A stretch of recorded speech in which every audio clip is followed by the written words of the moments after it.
irmão faça a pergunta aí, em nome de Jesus, amém? Amados irmãos, paz e graça, como havia perguntado, né? Conversamos ali a gravação.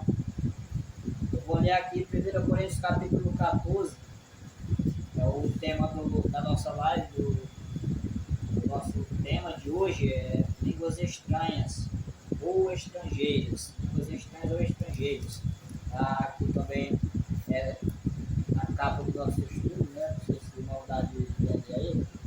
Línguas estranhas ou estrangeiras. Temos um estudo formado aqui da igreja que vai nos ajudar melhor a entender, né? O movimento lá de Atos 2, o que aconteceu lá em Atos 2, e também temos os textos de 1 Coríntios 14. Eu vou ler aqui para os irmãos o versículo 2 de 1 Coríntios 14 e também deixar a pergunta aí para os irmãos. Diz, 1 Coríntios capítulo 14, verso 2. Porque o que fala em língua estranha não fala aos homens, senão a Deus, porque ninguém o entende, e em espírito fala de mistérios. Amados, nós vemos que o texto, o apóstolo Paulo diz que o que fala em língua estranha não fala aos homens, porque ninguém entende. Ele está falando de mistérios, algo que não foi explicado, que não pode ser explicado, mistério, né? Está dizendo aqui que ninguém entende. E nós vemos aí pessoas dizem interpretar, né, a língua estranha. Já vi vídeos e vi pessoas falando mesmo, pessoalmente, dizem interpretar. O que os irmãos acham a respeito? O apóstolo Paulo está dizendo que ninguém entende. Ninguém é ninguém. E será se realmente entende? O apóstolo Paulo falou aqui nesta colocação. O que o pastor Francisco, o pastor João tem a dizer a respeito, né? 1 Coríntios capítulo 14, verso 2. Se há alguém que possa interpretar as línguas estranhas. Porque assim, aí, existe uma palavra técnica chamada ideia concebida. A ideia concebida é quando você lê um texto e você vem na mente aquilo que você acredita. Isso é uma ideia concebida, não é a ideia do texto. Então, muitos que dizem que interpretam línguas estranhas, na verdade, a maioria é mentira. Eles não interpretam, porque ele tem ideia concebida.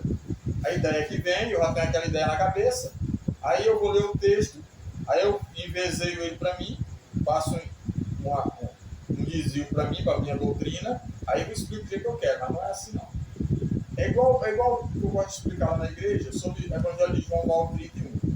Diz assim, ó, nós sabemos que Deus não ouve o pecador, só ouve aquele que o tem. Se perguntou aos irmãos aí que estão aí ao vivo, Deus ouve o pecador? Você vai falar que sim, e é verdade, só que o texto lá está dizendo que não ouve. Então tem que ter uma explicação sem a ideia concebida. Porque a ideia concebida faz você ler o texto e você explanar o que você quer. Mas na verdade não é assim. O texto lá está dizendo que Deus só não ouve o pecador, mas só que está falando não é Jesus. Quem está falando é os religiosos que um cego foi curado. O cego que era de nascença foi curado, porque sabe. Né? É isso que é a explicação correta. Mas está no texto lá, está no texto, mas Jesus nunca falou que a pessoa não ouve o pecador. Ao contrário, Jesus ouve o pecador. Ouviu o seu ouviu o cego de Jericó, ouviu o Bartimeu, todos eles Jesus ouviu, né? Amém? Então é isso. É isso que eu estou fazendo essa ligação com exatamente Coríntios 14. As pessoas não leem o texto e aí tem a ideia concebida. Né? E eu penso assim, eu acredito assim, está tudo bem, está resolvido já. Mas a Bíblia não é assim. A Bíblia não é ser resolvida quando nós pensamos que está resolvido, não.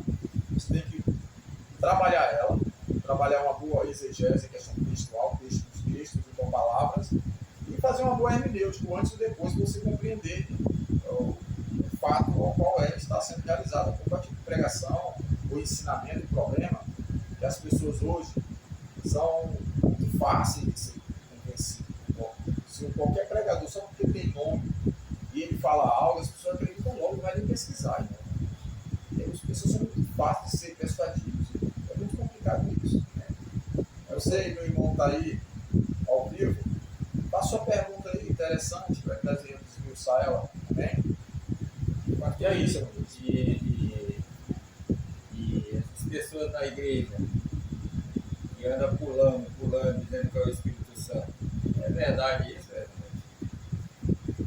Pula igual a gente é o Espírito Santo. Aí vejo, eu entender, é uma emoção, né? Porque nós não vemos ali em Atos 2, né? Que é a base aí do pentecostalismo, os apóstolos pularam, né? Eles estavam todos reunidos no mesmo lugar, aí de repente veio do céu um som, como diz o versículo 1, né? No capítulo 2 de Atos, primeiro adiante, diz que eles estavam concordando no mesmo lugar. E de repente veio do céu um som como de um vento, não foi nem um vento que eles ficaram aí se movimentando, foi só um som, né? O versículo 2 diz, né? De repente veio do céu um som como de um vento veemente impetuoso, um vento forte. E todos que estavam ali na casa ouviram o som desse semelhante a vento, né? É como se fosse um vento, é porque foi rápido e tem a facilidade do vento de entrar na pessoa, tal, sobre essa questão. Mas não é porque é um vento mesmo, não. Porque foi rápido. Vamos lá confirmando lá, bem verdade, né? Chegar mais perto pra gente entender o que nós estamos falando. Vou botar mais perto aí. O que nós estamos dizendo.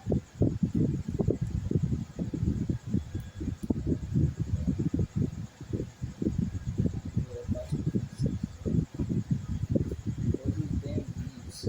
É tipo o rapaz, você estava perguntando para mim esses dias, do lado do irmão do Sai, falou para mim assim, pastor, os filhos de Caim, eles sobreviveram até hoje, não, os filhos de Caim, todos eles viveram de dilúvio. Todos eles. Viveram de dilúvio. Agora o terceiro filho de Adão, filho de Caim, não, filho de Adão. O filho de Adão, que é Caim, né? Caim, os filhos de Caim, todos eles morreram de dilúvio, todos eles, filho de Caim. Aí a pessoa fala assim, mas como é que ele teve filho? Há um lapso temporal. Bom, só para vocês não lembrar. O terceiro filho de Noé, ou de Adão, é Sete. Sete gerou quem? Enos. Enos gerou Cainã. Cainã gerou quem? Cainã gerou Malaléu. Malaléu gerou Jared. Jared gerou Enoque. Enoque gerou Matusalém. Matusalém gerou o pai de Noé, né? Lameque. Porque aí você esquece. Lameque. Ele gerou Lameque. Então veja bem. Os filhos de Sete, né, eles sim fizeram todo o procedimento até Noé. A genealogia de Sete veio até Noé. Né? Matusalém, que é o avô de Noé, que é o pai de Lameque, certo? Então o que está acontecendo aí? É fácil vocês esmiuçar. Pastor, e como foi que Caim teve filho? Há um lapso temporal sobre a questão, ó, você vê que aqui você vai entender. Se eu não me engano, depois eu não vou lembrar direito, porque eu não estou ligado aqui, mas se eu não me engano, o Sete viveu 912 ou 910 anos. Ele, para ele ter filhos e filhas, ele viveu mais ou menos 117 anos, 118 anos. 118 anos, ele teve filhos e filhas. O filho dele, que é Enos, o filho dele teve 905 anos, se eu não me engano, 905 ou 910. O que é que aconteceu? Porque o lapso temporal é de quase 800 anos. Então, para alcançar o Caim, que é o mais velho, o pessoal fala que eles são gêmeos, Caim e Abel gêmeos, eles não são gêmeos não. Isso é uma conversa. Bem, e teve os filhos e filhas. E durou muitos anos, irmão. 30 anos, 40 anos, era muito fácil para se atingir naquela época. O ser humano naquela época vivia 300 anos facinho. Olha o Enoque. O Enoque foi ao céu com 365 anos. É bastante para nós, é até ilimitado para nós. Mas a Bíblia foi novo ainda. Né? Então, esse pessoal vivia muito e tinha tempo para isso. Não foi, já tinha gente no mundo, não tinha gente no mundo, não. Porque quando Caim encontrou com filhos e filhas de seus irmãos, e falou que Adão depois teve filhos e filhas, Adão depois fez 7. Terceiro filho de Adão, certo? Então a explicação, ela é, você faz uma a exegese textual, entendeu? Que dá certo. E depois uma hermenêutica, para você trabalhar bem as palavras, que dá tudo certo. A Bíblia ela não se confunde. A Bíblia não deixa ninguém confuso. Ela tem uma explicação exata daquilo ao qual nós queremos.